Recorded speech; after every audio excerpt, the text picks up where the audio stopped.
বিদেশত কাজ করতে যাইলি বহির্গমন ছাড়পত্র লই বেলাই চট্টগ্রামের মানুষ সকল ঢাকা জন পড়তো এখন আর ঢাকা জন নফরিব সিটাগতনো লইতে পারিব বলে হই প্রবাসী কল্যাণ ও কর্মসংস্থান মন্ত্রী নুরুল ইসলাম বিএসসি সারা দেশত 160 খান দেশত প্রায় 1 কোটির বেশি মানুষ বিদেশত কাজ করে এর ভিতরে চিটাগংয়ের মানুষ প্রায় 10% অর্থাৎ 5,41,709 জন এই বিদেশত যারা থাকে এবং যারা যাইব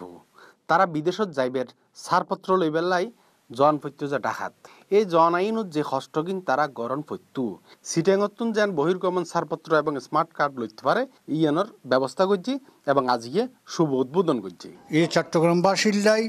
একখান চিরস্থায়ী ব্যবস্থার এবং স্মার্ট কার্ড এবং অন্যান্য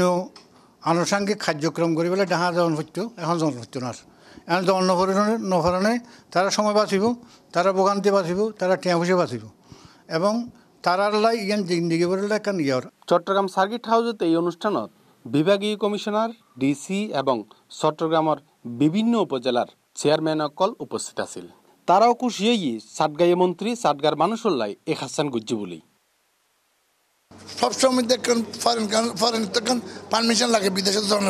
বারবার লোন ফেল ইয়ার লোন ফেরত কার্ডটা যদি একবারই যে কি কার্ড স্প্যানিং করিব ফোন বলে নাম বাইরে যাব যেন কারণ বিশাল এই সরকারের অবদান বিশেষ তারা মাননীয় প্রবাসী কল্যাণ মন্ত্রী জানাল নুরুল ইসলাম বিশ্বাস তারা অভিনন্দন জানায় বিশেষ করে শ্রমিক কলর জিয়ান যারা লেখাপড়া কম বুঝে বিভিন্ন এয়ারপোর্টত যায় বিভিন্ন ধরনের বিভ্রান্তত পড়ে ইয়ে নতুন মানুষ কি নিস্তার ভাইব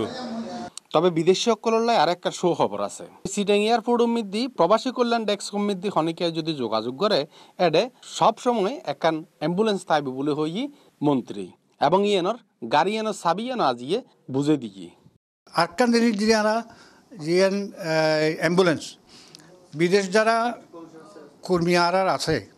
ই তারা কর্মী হলে অনেক সময় মারা গেলে এন্ডে চট্টগ্রাম বিমানবন্দরে সপ্তাহে 2-3 লাশ আই অ্যাম্বুলেন্স খুঁজে নেওয়া তোয়াই না ভাই আর একটা অ্যাম্বুলেন্সের ব্যবস্থা করে দিই অ্যাম্বুলেন্স দিয়ে সার্ভিস দিব আলমগীর অপু C+ চট্টগ্রাম।